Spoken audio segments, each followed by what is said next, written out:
Maka nggak ada orang yang boleh sombong atas ibadahnya. Kan ada tiga tipikal orang sombong. Ada sombong dengan kekuasaan, jabatannya. Ada sombong dengan kekayaannya. Ada sombong dengan amal ibadahnya. Tiga-tiganya tercela, tapi yang paling tercela adalah yang sombong dengan ibadahnya. Yang paling tercela dan paling bodoh adalah orang yang sombong dengan amal ibadahnya. Yang dikatakan dalam Al-Quran sok suci ya. Ya, kenapa? Karena dia menyombongkan amal ibadahnya, yang ibadahnya belum tahu yang mana diterima oleh Allah Subhanahu wa taala. Belum jelas apakah dia termasuk golongan ahli ibadah atau bukan.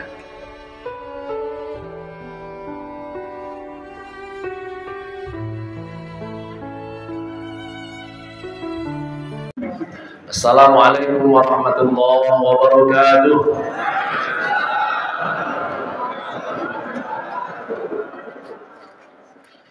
Alhamdulillah. Alhamdulillahirabbil alamin. Walhamdulillahilladzi bi ni'matihi tatimmus shalihat. Yang pertama, saya mengajak Bapak Ibu semua yang hadir untuk meningkatkan syukurnya kepada Allah Subhanahu wa taala hari ini. Kenapa saya sejak imam tadi bukan di sini saja? Setiap saya membaca ayat yang sama, saya selalu meneteskan air mata karena memahami betul ayat yang terkandung yang ketika saya baca itu. Itu berkisah tentang seorang manusia yang berdosa besar. 3 dosa yang mungkin belum kita lakukan, tapi masih Allah ampuni dosanya. Maka hari ini kita banyak bersyukur. Kenapa? Karena nikmat Allah, Allah menyempurnakan semua amal ibadah kita. Sampai subuh tadi, tidak ada yang tahu di antara kita siapa di antara kita subuhnya diterima di sisi Allah Subhanahu wa taala. Kalaulah diterima, Allah yang menyempurnakan kekurangan kita. Maka nggak ada orang yang boleh sombong atas ibadahnya. Kan ada tiga tipikal orang sombong. Ada sombong dengan kekuasaan, jabatannya. Ada sombong dengan kekayaannya. Ada sombong dengan amal ibadahnya. Tiga-tiganya tercela, tapi yang paling tercela adalah yang sombong dengan ibadahnya. Sombong dengan hartanya, jelas dia sombong dengan rumah mewahnya, jelas ada rumahnya. Yang disombongkan itu ada. Walau tercela, tapi ada. Ini rumah saya mewah. Ini mobil saya Alphard, ada Alphardnya. Tercela. Ada yang sombong dengan bapak saya Jenderal Bintang 2. Ya, saya anaknya bupati, anak gubernur, anak Pak Jokowi, kira-kira gitu. Anak presiden. Itu jelas ada jabatan. Walau tetap tercela dengan sombong itu. Ya, yang paling tercela dan paling bodoh adalah orang yang sombong dengan amal ibadahnya. Yang dikatakan dalam Al-Quran sok suci ya. Ya, kenapa? Karena dia menyombongkan amal ibadahnya, yang ibadahnya belum tahu yang mana diterima oleh Allah Subhanahu wa taala. Belum jelas apakah dia termasuk golongan ahli ibadah atau bukan. Nah, maka peringatan pertama di tahun baru Hijriah ini, saya mengajak banyak bersyukur kepada Allah. Baca Quran kita, puasa kita, sholat kita, sedekah kita, apapun amal ibadah kita, Allah yang menyempurnakan kalau diterima. Allah yang menyempurnakan. Mudah-mudahan subuh kita tadi dicatat jadi catatan amal soleh di sisi Allah. Amin. Allahumma salli wa sallim wa zid wa an'im wa barik ala sayyidina Muhammadin wa ala azwajihi wa dhurriyyatihi wa ashabihi wa man tabi'ahu bi ihsanin ila yaumiddin, amma ba'du. Kemudian saya mengajak banyak bersolawat kepada Nabi, karena itulah bentuk salah satu bentuk mencintai Nabi adalah banyak solawat. Tapi nggak cukup, karena kata Imam Ibnu Rajab Al-Hambali, beliau sampaikan, fa innal muhibba liman yuhibbu muti'ah. Ya, fa innal muhibba liman yuhibbu muti'ah. Sesungguhnya orang-orang yang benar cintanya kepada seseorang yang dia cintai, maka dia akan taat kepada siapa yang dia cintai.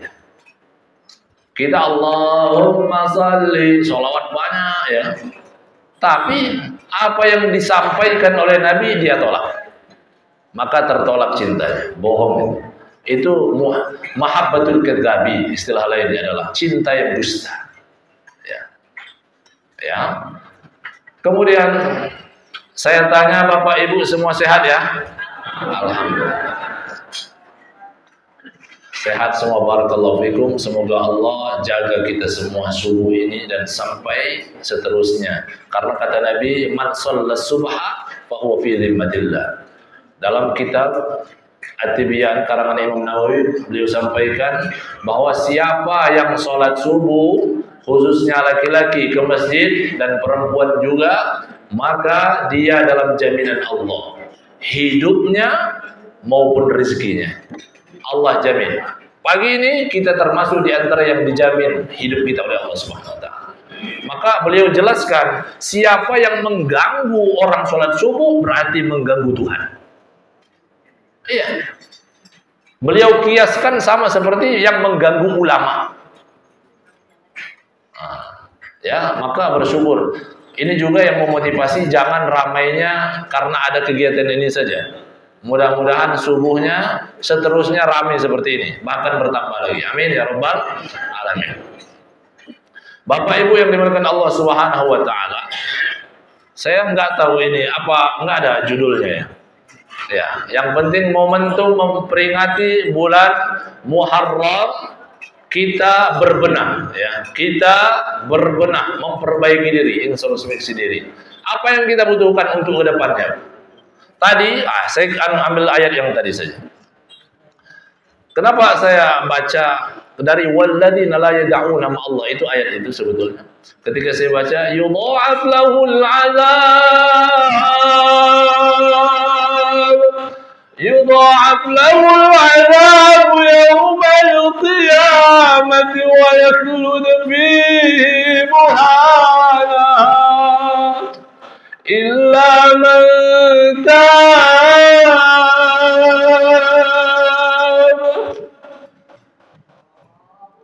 wa amana wa 'amila 'amalan salihan fa ulaika yubaddilu Allahu sayyi'atihim hasanat wa kana Allahu ghafurar rahima.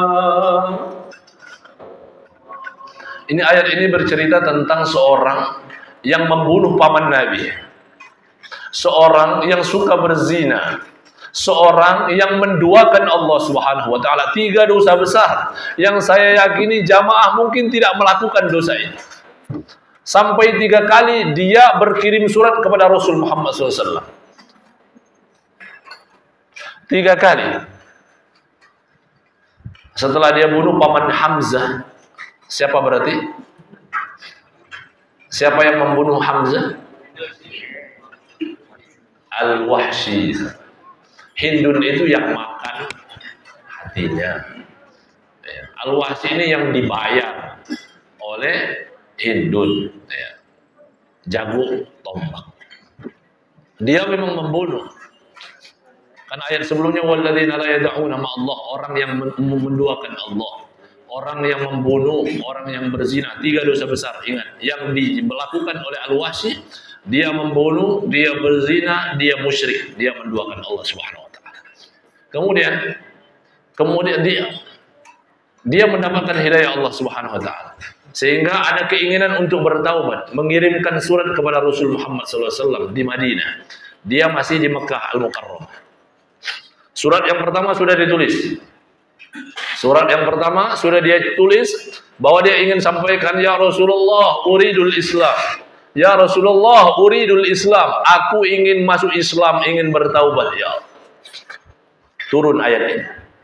Mau dia kirim surat itu sudah dia tulis, dikirim ke Madinah. Turun ayat ini. Walladzina la yad'una ma Allah ilahan akhar. Orang yang menduakan Allah, orang yang berzina, orang yang membunuh, yudha'af lahul azab, akan dilipat gandakan azabnya nanti. Masya Allah. Anaknya Imam Hasan Al-Basri itu dengar ayat ini meninggal, Pak. Karena iman yang bicara.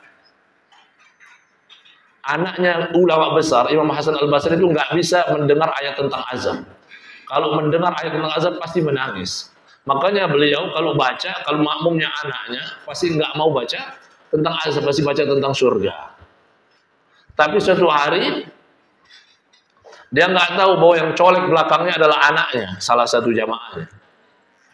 Yang kemudian beliau baca, terkapar anaknya. Kenapa? Takut. Takut dengan azab neraka itu. Kalau dalam riwayatnya, neraka itu sudah dipanaskan 3.000 tahun baru dimasuki oleh penghuninya. 3.000 tahun, Pak. Api itu ukida 'alan nar, dalam riwayatnya. Dinyalakan api itu alfasanatin, 1.000 tahun pertama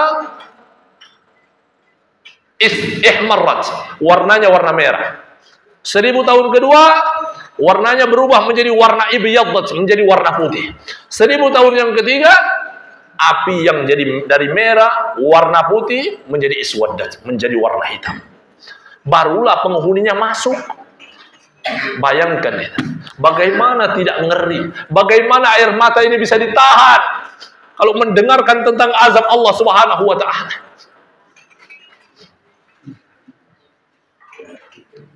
Maka wajarlah kalau dilanjutkan hadisnya bahwa orang yang paling ringan azabnya dikasih sendal terbuat dari api yang 3.000 tahun tadi. Dipakai sendalnya, kemudian apa yang meleleh, Pak? Otaknya. Bayangkan ini. Ini dalam riwayatnya disampaikan. Otaknya meleleh, kemudian mengalir ke telinga, kemudian mengalir ke bibir, mengalir lagi ke usus, enggak ke dubur, langsung ke telapak kaki. Wa dhanna anna hadzal azab, dan dia mengira ini adalah azab yang paling ringan. Kata Allah, la hadza akhafu minal azab. Ini azab yang dia mengira azab yang paling besar. Allah sampaikan, enggak, ini azab yang paling ringan. Masya Allah. Allahumma ajarna minan nar. Allahumma ajarna minan nar. Kemudian saya menyampaikan tadi Al-Wahsy dia kirim pertama surat, turun ayat. Jadi gara-gara pendosa ini 3 ayat turun, Pak. Ya, 3 ayat turun. Yang pertama, yang saya sampaikan tadi, gagal ya. Akhirnya, wah nggak mungkin diampuni dosa saya, terlalu besar ini katanya. Akhirnya surat itu dibatalkan untuk dikirim. Habis itu, turun lagi ayat. Illa man taab. Ayat berikutnya. Al-Wahsy, kira-kira ayat itu begitu bicara. Al-Wahsy, kamu memang sudah melakukan dosa besar. Tapi akan diampuni kalau kamu. Jadi ada ayat mustasnanya, exception, pengecualian. Kecuali, kata Allah, kalau kamu mau bertaubat. Wa amana wa amila amalan salihah. Setelah bertaubat kembali masuk Islam, maksudnya begitu. Kemudian kamu beriman dan beramal saleh. Kata Al-Wahsy sudah nulis surah ayat yang kedua. Ketika mendengar ayat itu, wa amana wa amila amalan salihah, kata Al-Wahsy, fi hadhihi al-ayah fiha syarat. Dalam ayat ini ada syarat. Wa ana la adri hal aqdiru 'ala al-amal aw la. Aku tidak tahu apakah saya mampu nanti setelah saya bersyahadat saya beramal soleh. Mampukah saya sholat subuh berjamaah? Mampukah saya bersedekah, berpuasa, berhaji? Sehingga itu yang menggagalkan niatnya Al-Wahsy yang kedua untuk bertaubat. Surat yang kedua tadi nggak jadi dikirim. Allah mau menekankan lagi untuk Al-Wahsy. siapapun di antara kita yang mau bertaubat, dosa besar apapun yang sudah kita lakukan, kata Allah jangan putus asa. Diturunkan surah An-Nisa juz 5, innallaha la yaghfiru an yushraka bihi wa yaghfiru ma duna dzalika liman yasha. Al-Wahsy, Allah itu mengampuni semua dosa selain dosa syirik. Kalau kamu sudah masuk Islam, berarti kamu akan diampuni semua dosanya. Wah, kata Al-Wahsy fi hadhil ayat ma fi syarat. Enggak ada amal solehnya. Yang penting saya masuk Islam dulu. Nanti mikirin sholatnya. Yang penting saya percaya dengan Allah, la ilaha illallah. Dikirimnya surat itu, disampaikan, ya Rasulullah uridul Islam. Diterima oleh Rasulullah, datang ke Madinah, diislamkan. Kata Rasul apa pesannya? Al-Wahsy, kamu sudah diterima dan sudah masuk Islam, sudah sah kamu Islamnya. Tapi pesan saya, tolong jangan sering-sering lewat di depan muka saya, karena saya manusia. Karena Nabi ini manusia. Kalau saya lihat muka kamu, saya ingat paman saya, nanti jengkel hati saya. Ini bukti bahwa Nabi itu manusia biasa, ya, walau maksum. Jadi Al-Wahsy diterima tobatnya, tapi nggak bisa menghindarkan hati Nabi yang beliau sangat mencintai pamannya Hamzah yang dibunuh oleh Al-Wahsy, sehingga Al-Wahsy jangan sering-sering lewat di depan Rasul Muhammad SAW. Jadi siapapun yang kita merasa hari ini, tahun-tahun kemarin, mungkin masa mudanya jarang sholatnya. Saya ikuti pelatihan ISQ di Arin Ginanjar 165, diajak oleh murid ngaji saya yang mu'alaf, yang baru masuk Islam. Ustaz, temenin saya ikut pelatihan ISQ, ayo. Saya berbarengan seluruh bupati se-Indonesia. Ketika itu ya, audiennya ditanya, termasuk ada jenderal-jenderal polisi maupun tentara, siapa yang sampai hari ini belum sholat? Di antara yang hadir itu saya, ada yang acungkan tangan. Kaget saya. Bapak sudah berapa tahun nggak sholat? Jawabnya berapa tahun? 50 tahun. Menangis dia. 50 tahun saya Bapak. Sudah tidak sholat 50 tahun. Maka Allah akan bertanya, di mana Anda selama ini? Ada ungkapan, kaifa tuqabilu rabbaka wa anta la tusalli. Bagaimana engkau bisa bertemu dengan Allah sedangkan engkau enggak sholat? Bagaimana engkau enggak pede? Nanti ketika sudah diwafatkan berjumpa dengan Allah, kita enggak pernah sholat, mau ditaruh di mana ini muka? Kira-kira begitu. Tapi dia pede mengakui perbuatan dosa itu. Artinya dia ingin bertaubat. Allah itu suka dengan pertaubatan, Pak. Bapak tahu Nabi Adam diusir, apa dosanya? 1, betul? Apa yang dilakukan Nabi Adam? Hanya mengakui dosanya. Rabbana zalamna anfusana wa illam taghfir lana wa tarhamna lanakunanna minal khasirin. Itu yang diakuinya. Ya Allah, aku sudah zalim. Kalau bukan ampunan dan rahmatmu, aku rugi. Itu saja. Nggak ada yang lain. Nggak ada kalimatnya, ya Allah, jumpakan aku dengan istriku. Nggak ada. Nggak ada. Beda sama kita. Nabi Yunus alaihissalam dilempar ke laut. Dasar laut dimakan ikan. Ikan nun namanya. Ikan nun. Ya. Atau ikan paus ya. Dimakan. Apa yang dilakukan oleh Nabi Yunus? Hanya istighfar. Mengakui. La ilaha illa anta. Subhanaka. Inni kuntu minaz zalimin.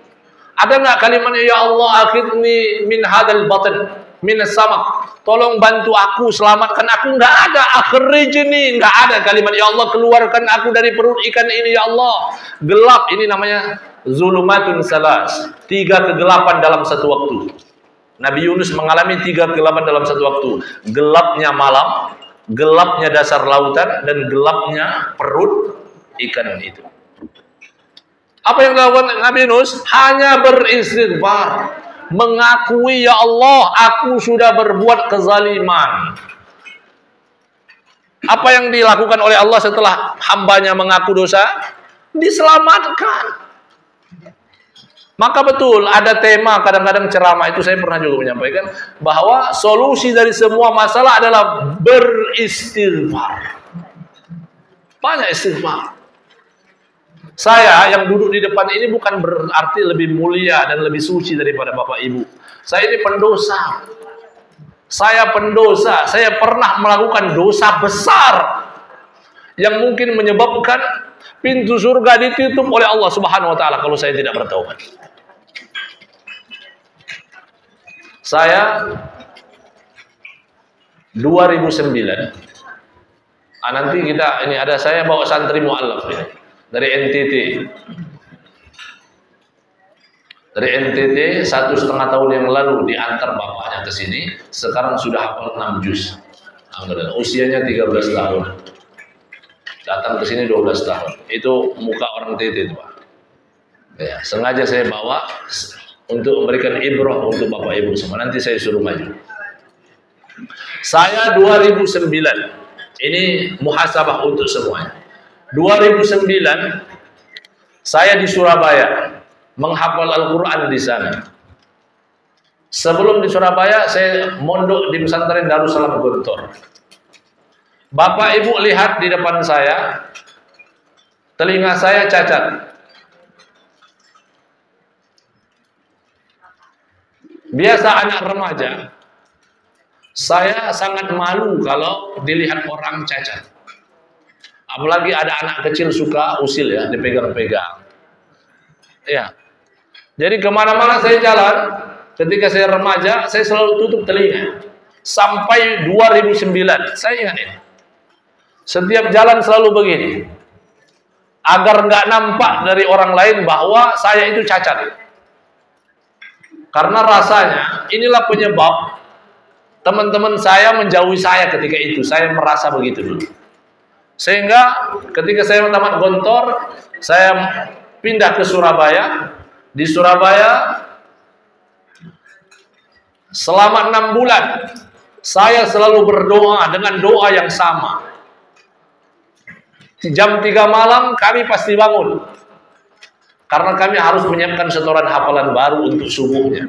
Setiap hari saya baca 10 juz Al-Quran. 10 juz. Ingin meyakinkan Tuhan Rabbul Alamin bahwa saya pantas untuk dijawab doanya, ya Allah. Kira-kira begitu. Indah sujudil akhir, bainal adzan wal iqamah, saya pelajari doa kapan saja yang mustajab. Dan permintaan saya satu. Ya Allah, tolong tumbuhkan telinga ini, ya Allah. Saya malu, ya Allah. Minder, ya Allah. Ini ungkapan seorang remaja. Kemudian saya datang ke guru saya orang Madura, Ustaz Madinah, hafizahullah, semoga Allah jaga beliau. Ustaz, da'autu ilallah walam yujibuni. Aku sudah berdoa kepada Allah di waktu-waktu yang mustajab. Tapi kenapa sampai hari ini 6 bulan Ustaz, 6 bulan lamanya aku berpuasa Senin Kamis, aku bangun malam, murojaah Al-Quran, kurang dekat apa aku dengan Rabbul Alamin Ustaz? Kenapa sampai hari ini Allah belum memperkenankan permohonanku? Bukankah Allah Maha Kuasa, kun fayakun? Allah sampaikan innama amruhu idza arada syai'an ay yaqula lahu kun fayakun. Kalau Allah ingin berkehendak maka jadilah. Kenapa hanya menumbuhkan telinga saja Allah tak mampu, Ustaz? Di mana Tuhan kita ini? Apa jawab guru saya? Saya butuh support ketika itu. Guru saya langsung menjawab dan menjatuhkan. Ilham, unzur ilayya, lihat muka Ustaz, kata Ustaz Madinah. Kafarta billah idhab, engkau kubur nikmat idhab. Nasaita ra'sak, nasaita sya'rak, nasaita rijlak, engkau lupakan ujung rambut sampai ujung kuku. Gara-gara satu nikmat Allah cabut. Kamu hafal surah Al-Fajr, hafal Ustaz, baca. فَأَمَّا الْإِنسَانُ إِذَا مَا ابْتَلَاهُ رَبُّهُ فَأَكْرَمَهُ وَنَعَّمَهُ فَيَقُولُ رَبِّي أَكْرَمَنِ وَأَمَّا إِذَا مَا ابْتَلَاهُ فَقَدَرَ عَلَيْهِ رِزْقَهُ فَيَقُولُ رَبِّي أَهَانَنِ Manusia itu kalau ditambah nikmatnya, dia akan bilang Tuhan baik. Dicabut satu nikmat aja, satu telinga dicabut, lupa rambutnya, lupa tangannya, lupa ujung kukunya, idahap. Nangis saya, Pak. Demi Allah, nangis saya sebagaimana Bapak saksikan saya di depan ini. Malu saya dengan Rabbul Alamin. Apalagi mendapati Nabi Ayub berpuluh tahun kenikmatan, 1 tahun dikasih penyakit ulat di seluruh tubuhnya. Disuruh berdoa sama istrinya. Wahai Nabiullah, engkau punya sesuatu, kenapa enggak minta sama Allah agar disembuhkan? Apa jawab Nabi Ayub? Ana astahi ilallah. Saya malu dengan Allah. Puluhan tahun aku diberikan kenikmatan. Masa hanya setahun saja saya minta disembuhkan? Masya Allah. Ini Nabi. Yang saya maksud dosa besar saya, setelah saya mengadu ke guru saya, kemudian saya keluar ke pojok masjid. Saya dapati satu tabloid. Dalam tabloid itu ada kisah. Ini lagi sedih, dapat tabloid. Saya baca. Maunya menjadi hiburan. Sebetulnya menenangkan jiwa. Ternyata tabloid qadarullah, ini rencana Allah. Tabloid yang saya dapatkan, saya mendapati kisah seorang anak sama persis dengan Idham Khalid. Cacat telinganya, kalau idaham kanan dia kiri, tapi nasibnya berbeda. Anak ini saya dapatkan si fulan tumbuh dewasa dengan telinga sempurna karena mendapatkan donor telinga dari ibunda kandungnya. Akhirnya enak sekali dalam pikir saya seorang remaja ketika itu. Kenapa ibu saya tidak mendonorkan telinganya untuk saya? Kok jahat sekali mamaku membiarkan anaknya tumbuh remaja dengan telinga satu. Akhirnya saya izin ke asrama ambil HP. Izin ke Ustaz, saya mau telepon mama saya di Palembang. Saya telepon, Assalamualaikum Ma. Waalaikumsalam. Ya nak, udah berapa hafalannya? Alhamdulillah Mak, sekarang sudah 15 juz. Sudah sebentar lagi khotam. Insya Allah doakan Mak ya. Ya nak, gimana? Uang jajannya sudah habis? Enggak Mak, saya telepon bukan mau minta jajan. Saya telepon mau nanya, kenapa dulu Mama waktu saya masih kecil enggak mau mendonorkan telinga Mama untukku Mak? Aku malu Mak. Ibu saya menangis. Nah, kalau kamu mau pulanglah ke Palembang. Potong telinga mamamu ini. Astagfirullah. Ambil telinga mamamu ini nah. Kalau karena mamamu engkau malu nah. Akhirnya saya tutup telinga, tutup HP-nya. Kemudian saya menangis. Kemudian saya dapati lagi, saya sangkut-sangkutkan. Ternyata 14 abad yang lalu sudah terjadi apa yang terjadi dengan Idham ini. Ada seorang sahabat Bilal bin Rabah dengan sahabat yang lainnya datang, ja'a ila Nabi sallallahu alaihi wasallam, ya Rasulullah, indana sahib, kita punya sahabat. Wa huwa fi sakaratil maut, dia sedang sakaratul maut ya Rasulullah. Pertanyaan Nabi ada 4. Bilal, hal huwa yusalli, apakah dia rajin salat? Ini orang sudah sakaratul maut berhari-hari enggak wafat-wafat. Kata Bilal, kasihan asib bihi ya Rasulullah. Kira-kira ekspresi orang sakaratul maut begitu Pak ya? Bayangkan sendiri masing-masing. Kata Nabi, apakah dia rajin sholat? Naam ya Rasulullah, innahu yusalli, dia rajin sholatnya. Hal huwa yasum, apakah dia rajin puasanya? Naam innahu yasum ya Rasulullah. Hal huwa yatasaddaq? Naam innahu yatasaddaq. Ya Rasulullah, innahu rajulun salih. Ini anak soleh ya Nabi. Kata Bilal. Dia rajin sholatnya, rajin puasanya, rajin infak sodakohnya ya Rasulullah. Pertanyaan keempat. Kata Nabi, ahayyatul walidah. Apakah ibunya atau bapaknya masih hidup? Apakah orang tuanya masih ada yang hidup? Jawabnya, na'am ya Rasulullah, hayyatul walidah. Ada emaknya yang masih hidup ya Rasulullah. Kemudian kata Nabi, baligh salami ilaiha, sampaikan salamku untuknya. Kalau ibunya punya waktu, datang ke sini kemari. Kalau ibunya sibuk, maka aku akan datang kepadanya. Datang Bilal bersama sahabat yang menemaninya. Assalamualaikum ya Ummah, wahai ibu. Waalaikumsalam, kata ibu itu. Ladaiki salam min Rasulillah. Ada salam untukmu wahai ibu dari Rasul Muhammad sallallahu alaihi wasallam. Kalau engkau berkenan, maka datanglah ke tempatnya. Namun kalau engkau berhalangan, maka Nabi akan datang ke rumahmu. Apa jawab ibu itu? Demi Allah, kalau Nabi yang mengundangku, maka Nabi yang lebih berhak aku datangi ketimbang Nabi yang datang ke rumahku. Datang ibu itu. Assalamualaikum ya Rasulullah. Waalaikumsalam. Limadha da'utani huna ya Rasulullah? Kenapa engkau panggil aku ke sini ya Rasulullah? Waalaikumsalam, kata Nabi. Ya Ummah ta'ali. Wahai ibu, sini, diajaknya ibu itu. Kemana? Masuk ke dalam suatu ruangan. Yang dalam ruangan itu ada seorang anak muda yang wahuwa fi sakaratil maut, sedang sakaratul maut. Ditanya sama Nabi, ya Ummah, uridu su'al ilaik. Aku ingin bertanya kepadamu. Hal arafti? Apakah engkau kenal dia? Wallah ya Rasulullah, ana la a'rifuhu. Aku tak kenal dia ya Rasulullah. Ya Ummah, ahada waladuk? Apakah ini anakmu ya wahai ibu? Wallahi ya Rasulullah, innahu laysa waladi. Dia bukan anakku ya Rasulullah. Ana la uhibbuhu wa ana la arda bihi. Aku tak cinta kepadanya dan aku tak ridho kepadanya ya Rasulullah. Nabi tenang. Tayyib. Bilal, khudh li kibri wa hatab. Ambilkan aku kayu bakar beserta apinya. Di hadapan ibu itu. Ibu itu langsung kasih sayang seorang ibu sepanjang jalan. Kasih sayang anak kepada orang tuanya sepanjang jembatan.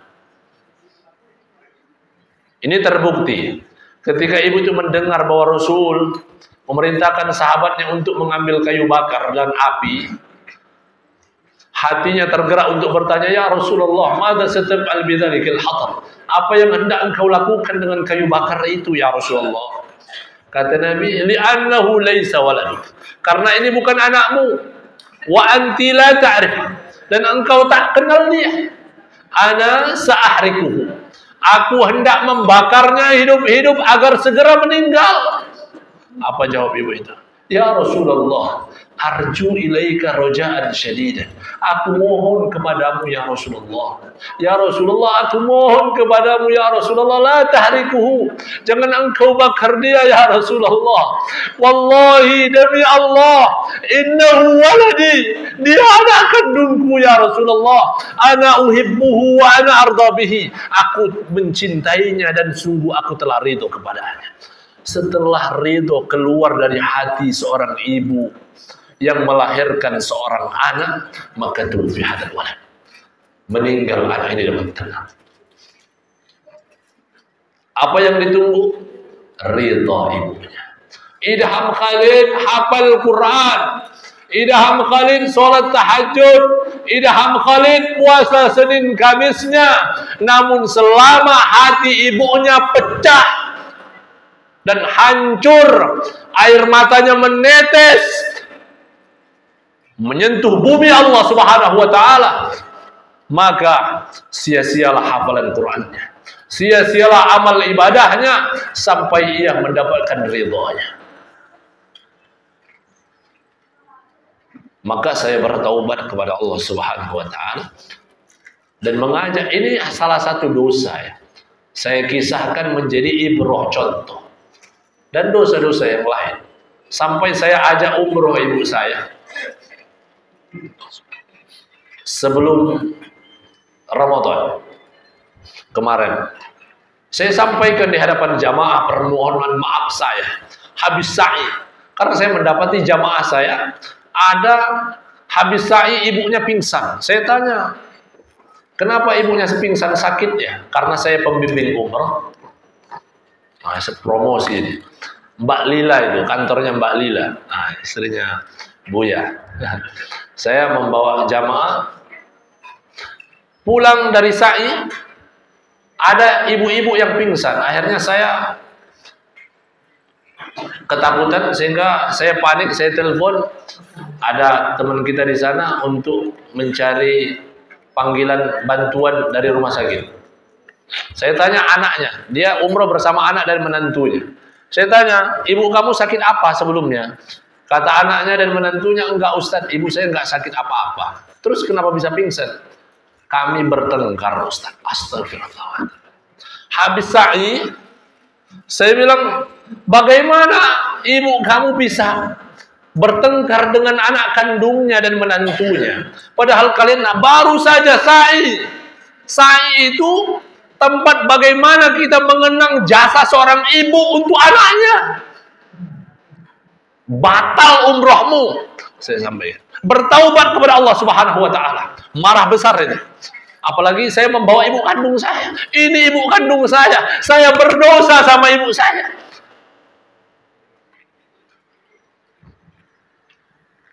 Habis itu dia ibunya hanya menunggu maaf dari anaknya dan menantunya. Habis ibunya, anaknya sudah hilang gengsinya, menantunya tadi. Sebetulnya yang bertengkar menantunya, tapi anaknya membela istrinya daripada ibunya. Ini hati-hati nih buat para ibu-ibu ini. Karena alasan tadi, ibu ini kan ditanya yang dipanggil oleh Nabi tadi, ya Ummah, kenapa engkau sampai tak meridhoi anakmu? Begitu bencinya engkau dengan anakmu. Apa jawab ibu itu? Ya Rasulullah, saya sejak anak saya menikah dengan istrinya, saya diabaikan. Saya cemburu dengan anak saya. Dia lebih peduli, lebih banyak memikirkan istrinya sampai lupa dengan ibu kandungnya. Ini jadi istri-istri yang menghalang-halangi suaminya untuk mentransfer uang untuk ibu kandungnya atau orang tuanya. Ini ingat ini kisah ini, sakratul mautnya sulit nanti.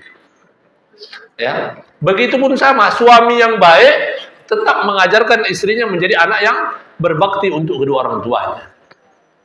Ini sama saya sampaikan ke istri saya. Saya bilang ada pertanyaan yang haram keluar dari mulut seorang istri, khususnya istri saya. Terserah kalau istri bapak-bapak. Nah, kalau istri saya haramkan pertanyaan. Pertanyaan gimana ayah, kata istri saya. Kalau kamu tanya ayah, suatu hari kamu ada konflik, kita nggak tahu. Dalam rumah tangga selalu ada bumbu-bumbu. Ada pertanyaan yang kamu keluarkan ayah, kamu pilih aku atau ibumu. Ini pertanyaan yang keluar, yang haram dari mulut seorang istri. Karena kamu tahu bahwa surgaku tetap dalam ridho ibuku, tapi surgamu dalam ridho suamimu. Karena sejak kita akad, maka beban dosa istri sudah dibebankan semuanya kepada suaminya. Maka dari itu alasan kenapa istri harus lebih utamakan suaminya daripada orang tuanya. Bukan berarti durhaka sama orang tuanya. Ya, bukan berarti, karena memang ada riwayatnya bahwa ada yang seorang istri mau menengok ayahnya yang sedang sakit. Ayah disuruh menengok, tapi kondisi dulu nggak ada HP. Kalau sekarang sudah mudah izin sama suami. Ya, kalau dulu suaminya keluar, belum pulang, hendak menengok ayahnya yang sudah sakit. Belum dapat izin suaminya, belum berani. Ditunggu sampai ayahnya sekarat, belum dapat izin juga karena suaminya belum pulang. Jadi istrinya belum sempat ngomong sama suaminya. Dan bukan berarti suaminya tidak mengizinkan. Ya, tapi belum mendapatkan izin dari suaminya. Sampai ayahnya wafat, anak itu belum juga menengok ayahnya. Karena alasan suaminya belum memberikan izin kepadanya. Apa kata Nabi? Anak ini beruntunglah ayahnya sudah memiliki anak yang solehah karena dia berbakti sama suaminya. Ya. Nah, ini bukan perkara bahasan kita, ini bukan temanya, bukan birrul walidain, tapi tema umum. Kita bertaubat dari semua dosa kita yang lalu, apapun dosanya. Ya. Nah, saya berkisah yang nyata yang saya alami. Maka saya mengajak kita semuanya, apapun bentuk dosa kita, belajar dari kisah Al-Wahsy, bahwa Allah membuka pintu ampunan dan rahmatnya selalu untuk kita. Saya baru 2 hari yang lalu juga mengislamkan orang. Kalau Bapak kenal Ustadz Nababan, saya dulu bareng sama beliau, makanya akhirnya dikenal suka mengislamkan orang. Jadi banyak orang masuk Islam, telepon. Padahal yang ahli kristologinya Ustadz Nababan. Saya kecipratan juga. Ya, akhirnya saya buka pesantren tahfiz, tapi yang datang mualaf juga. Nah, orang Badui itu 400 kakak. Ya, 400 kakak orang Badui itu. Ya, tapi yang sudah kita Islamkan 40 kakak.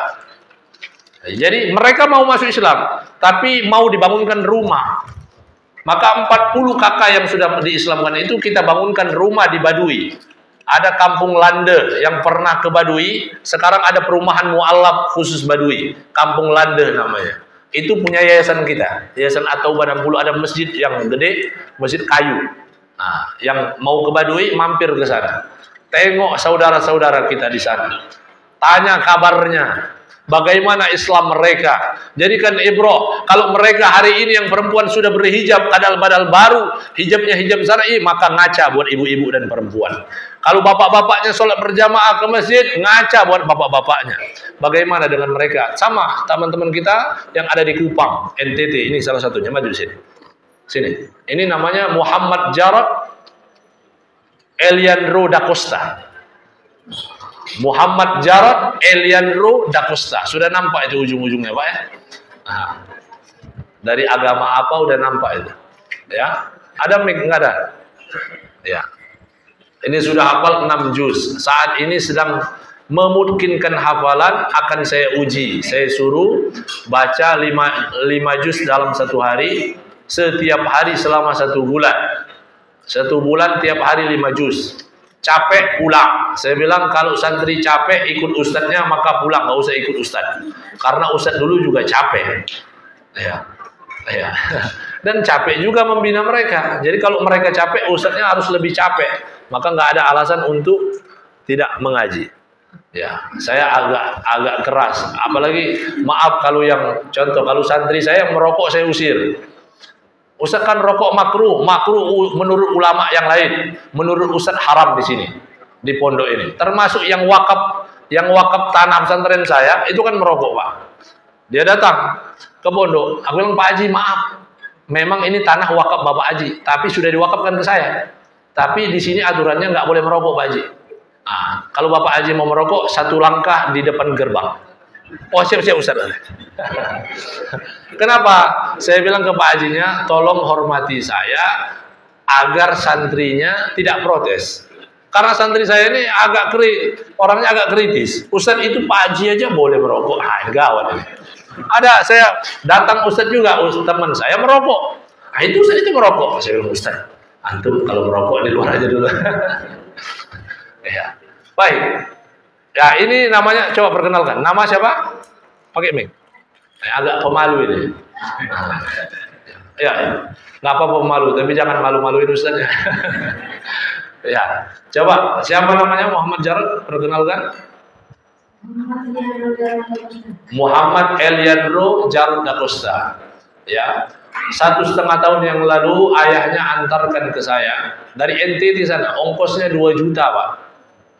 Iya. Makanya sejak diantarkan sini sampai sekarang, mungkin sampai dia selesai 30 juz, bapaknya nggak akan nengok. Syaratnya sampai 30 juz, baru ditengok atau baru diantarkan. Ya, sulit cari duit katanya. Ya. Nah ini Jarod sudah berapa usianya? Ayo pakai mic, pakai mic. 13 tahun. Kesini sudah berapa juz sekarang hafalannya? 6. Sudah 6 juz hafalannya. Alhamdulillah. From zero, dari nol. Ya. Kemudian, biar bapak-bapak ini percaya.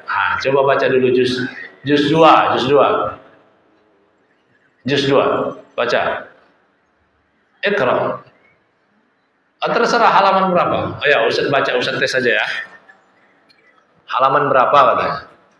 Ustaz tes. A'udzubillahi minasyaitonir rajim. Bismillahirrahmanirrahim.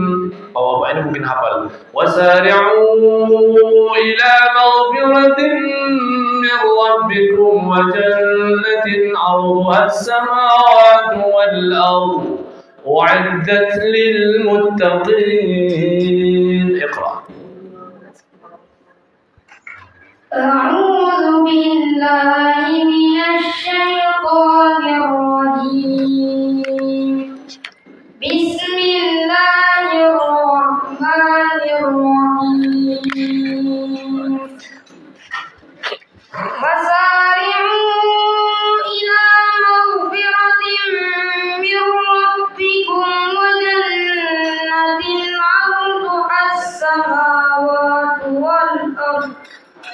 أعدت للمتقين الذين ينفقون في السراء والضراء والكاظمين الغيظ والعافين عن الناس والله يحب المحسنين. Ya, juz 3. يوم تجد كل نفس ما عملت من خير محضرا. استمر. يوم تجد كل نفس ما عملت من خير. يوم تجد كل نفس ما عملت من خير محضرا وما عملت من سوء تود لو أن بينها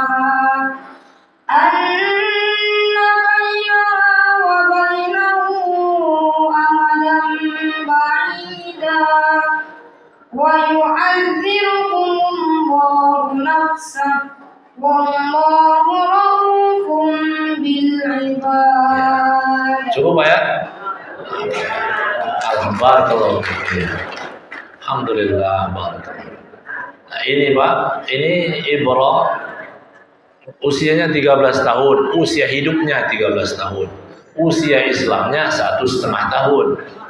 Nah, di sini kan banyak juga anak-anak usia 60 tahun, ya, yang mungkin sudah khotam 30 juznya atau sudah lebih 31. Ya, nah, maka ini makanya terakhir kesimpulan, saya takut kelamaan.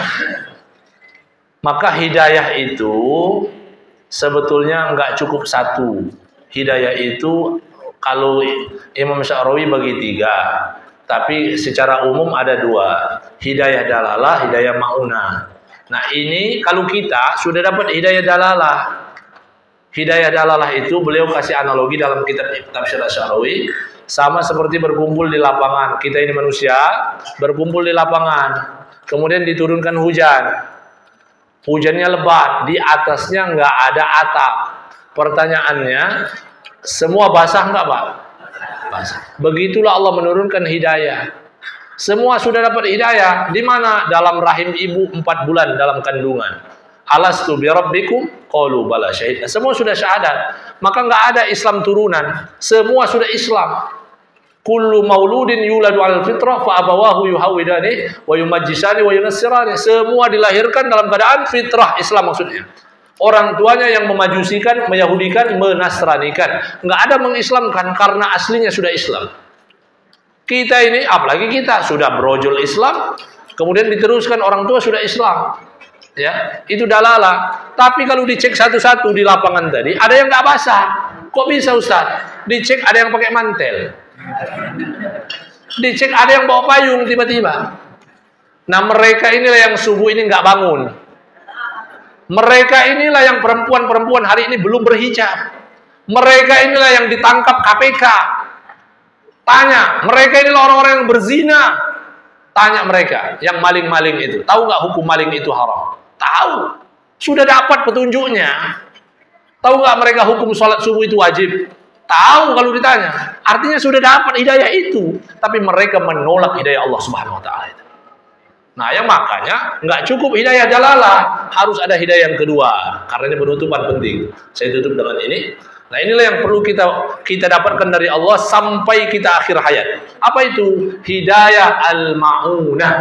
Hidayah bimbingan. Hidayah bimbingan itu analoginya begini. Hidayah Khalid dari Serpong BSD menuju Masjid Nurul Huda. Saya sudah pernah ke komplek ini tapi lupa. Sehingga saya butuh petunjuk. Dari BSD ke sini, tadi kalau subuh karena nggak macet, nggak ada kendaraan lain, sepi. Sepi hanya 27 menit. Dekat. Tapi ada kemungkinan nyasar nggak? Ada. Sehingga saya, Buya bilang tolong kirim alamatnya. Alamatnya kan petunjuk. Allah kasih petunjuk Al-Quran 30 juz. Menuju mana? Menuju surga Allah Subhanahu wa Ta'ala. Jauhan mana, Pak? Kalau saya tanya, lebih jauh BSD ke sini atau dari usia kita sampai surga? Jauh ke surga. Kalau dari Serpong ke sini saja 27 menit itu butuh petunjuk, apalagi menuju surga Allah Subhanahu wa Ta'ala. Bapak di sini nanti pulang ke rumah sudah ada godaan. Lihat istri, lihat anak jengkel. Kalau nggak dibimbing Allah, jadi suami yang KDRT. Kalau nggak dibimbing Allah, jadi istri-istri yang durhaka sama suaminya. Maka saya butuh petunjuk tadi. Itu pun kita kan sudah baca. Aqimus sholat, dirikan sholat, wa'atuz zakat. Sudah kita baca itu. Tapi nggak cukup. Saya kan sudah lewat. Oh, mana ya? Lihat map. Belok kanan. Kadang-kadang error juga. Apalagi sinyalnya error ya. Nah, nyasar betul? Nyasar. Maka setiap ada security saya tanya, Taman Kedaung yang mana ya? Taman Kedaung yang mana ya? Ini kan saya butuh bimbingan sepanjang jalan saya sampai menuju tujuan saya. Sama, kita menuju surga Allah tiap hari ihdinas siratal mustaqim. Itu maksudnya. Ya Allah, saya juga sama. Ya Allah, saya punya santri. Tolong bimbing hamba. Tunjuki hamba. Jadikan hamba ustadz yang baik untuk anak-anak santri saya, ya Allah. Jangan lalaikan hamba, ya Allah. Yang sibuk mengumpulkan harta tapi lupa ngurusin santri-santri saya. Saya sempat mengundurkan diri. Meninggal, nggak mau lagi. Waduh, capek yang ngurusin umat ini. Mau kerja aja biasa. Ya, lihat rombongan Buya, wah ngantor enak kayaknya. Iya, karena ngurusin manusia, ini kan ngurusin manusia nih Pak. Yang kadang menjengkelkan, ya kan jadi guru itu resikonya begitu. Kalau Bapak kan di kantor, udah. Yang penting ngerjain, udah dapat gaji, ini enggak. Mana lagi kita kayak saya ini, maaf di depan itu pakai mobil Fortuner. Kan fitnah banyak itu. Oh, Ustadz baru bangun setahun, udah ada mobil ini. Mobilnya Fortuner, jangan-jangan dana umat ini. Ini kan repot ini. Memang dana umat, soalnya milik umat. Saya dikasih orang. Habis ceramah, nah, Ustadz udah punya mobil. Mau mobil nggak ya? Jangan ditanya. Kok ditanya? Kalau mau ngasih aja, gitu kan? Iya. Akhirnya dikasih mobil Fortuner itu. Alhamdulillah. Saya bawa kemana-mana dengan harapan orang yang memberi saya dapat kecipratan pahalanya. Karena kata sahabat, ya Rasulullah uhibbul khail, aku cinta sama kuda. Afil jannati khailun, apakah di surga ada kuda? Kata Nabi, nanti kalau kamu masuk surga karena kuda itu, kamu akan masuk surga dengan kuda yang bersayap. Torah itu syi'ta. Dan dia akan membawamu terbang kemanapun engkau mau. Maka ini saya ibaratkan kuda, kita kiaskan. Dengan harapan yang memberi saya, mobil Fortuner ini nanti membawa orang yang memberi itu ke surga Allah Subhanahu wa Ta'ala. Ya, barangkali habis ini ada yang mau ngasih Pajero buat saya. Ya, Allah Akbar. Ya, itu jadi alasan saya sholat di depan rumah saja, masjid di kompleks saya, depan rumah. Bawa mobil, Pak. Bawa mobil demi Allah. Jadi security nanya, Pak Ustadz mau kemana?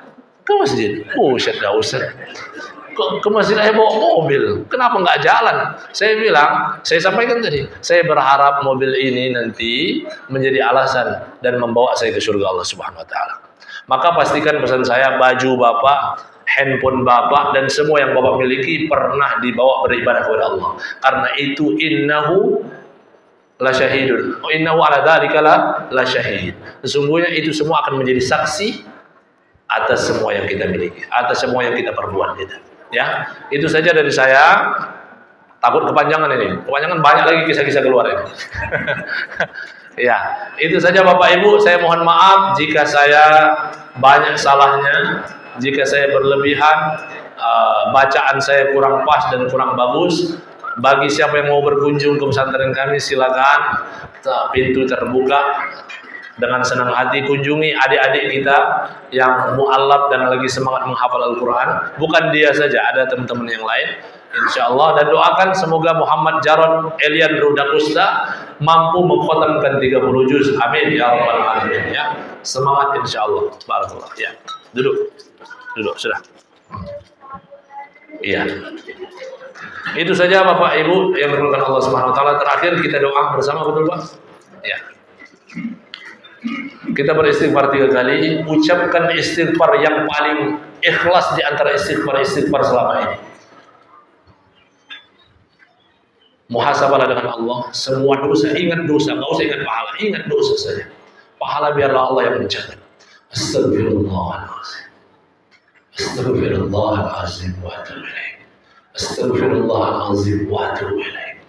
Ya Allah, kalau kami banyak dosa, kami hari ini bertaubat kepada-Mu, ya Allah. Kami tidak ada mohon apapun kecuali ampunan-Mu, ya Allah. Ampunilah dosa kami, ya Allah. Ampuni semua yang hadir. Ampuni dosa ayah dan bunda kami. Dan kami jadikan lisan ini mewakili istighfarnya orang tua kami yang telah wafat, ya Allah. Kami rindu dengan keduanya. Kami sayang dengan keduanya. Kalau hari ini keduanya Engkau siksa di kuburnya, jadikanlah istighfar kami penghalang dari siksa kubur itu, ya Allah. Kalau hari ini kubur keduanya Engkau sempitkan, jadikanlah istighfar kami ini untuk keduanya, untuk melapangkan kuburnya. Kalau hari ini kuburnya diberikan kegelapan, jadikanlah istighfar kami memberikan penerang cahaya dalam kubur keduanya, ya Allah. A'udzubillahi minasyaitonirrajim. Bismillahirrahmanirrahim. Alhamdulillahirabbil alamin. Allahumma salli ala sayyidina Muhammad wa ala ali sayyidina Muhammad. Rabbana zalamna anfusana wa in lam taghfir lana wa tarhamna lanakunanna minal khasirin. Ya Allah, ya Rabb, kami pinjam istighfarnya Nabiullah Adam alaihissalam. Engkau ampunkan dosanya. Kami pun ingin sebagaimana Engkau ampuni taubatnya, Engkau terima taubatnya Nabi Adam. Engkau juga terima taubat kami, ya Allah, yang banyak dosa ini, ya Allah, yang banyak lalai ini, ya Allah, yang banyak maksiat ini, ya Allah. Dan kalaulah kami sampai hari ini belum mampu membahagiakan kedua orang tua kami, dosa durhaka kami, ya Allah, bukakan pintu hati kedua orang tua kami untuk ridha dan restu kepada kami sebagai anak yang durhaka ini, ya Allah. Ampuni dosa kami, ya Allah. Bagi kedua orang tua kami yang telah wafat, jadikanlah istighfar kami mewakili taubat dan maaf kami untuk keduanya, ya Allah. Allahumma ighfir lana dzunubana, Allahumma ighfir lana dzunubana wa dzunub walidayna warhamhuma kama rabbayana shighara. Warhamhuma kama rabbayana shighara. Ampuni dosa keduanya, ya Allah. Rahmati keduanya, ya Allah. Dengan rahmat-Mu Engkau antarkan keduanya ke surga-Mu. Dengan rahmat-Mu Engkau lapangkan kuburnya. Dengan rahmat-Mu Engkau panjangkan umurnya. Dengan rahmat-Mu Engkau luaskan rezeki keduanya. Dengan rahmat-Mu Engkau bahagiakan keduanya. Dengan rahmat-Mu Engkau kumpulkan kami bersamanya di surga-Mu bersama Rasul-Mu Muhammad sallallahu alaihi wasallam. Allahumma inna nas'aluka lisanan dzakira. Kami mohon mudah-mudahan tahun-tahun berikutnya kami isi hari-hari kami dengan lisan yang basah untuk berzikir kepadamu. Wa qalban syakira, hati-hati yang pandai bersyukur atas nikmat-Mu. Wa zaujatan mu'minatan tu'inuna fi imanika, dan Engkau berikan kami istri, suami, pasangan hidup yang beriman dan membantu kami meningkatkan kualitas iman kepadamu sehingga kami Engkau wafatkan dalam keadaan husnul khatimah. Rabbana atina fid dunya hasanah wa fil akhirati hasanah wa qina adzabannar walhamdulillahi rabbil alamin. Astaghfirukum, saya mohon maaf sebesar-besarnya jika ada kebaikan, ambillah. Mudah-mudahan ini menambah wawasan dan ilmu pengetahuan serta yang paling penting menambah iman kepada Allah Subhanahu wa taala. Barakallahu fikum jami'an. Ashkuru syukran ala husni muhabatikum. Wassalamualaikum warahmatullahi wabarakatuh.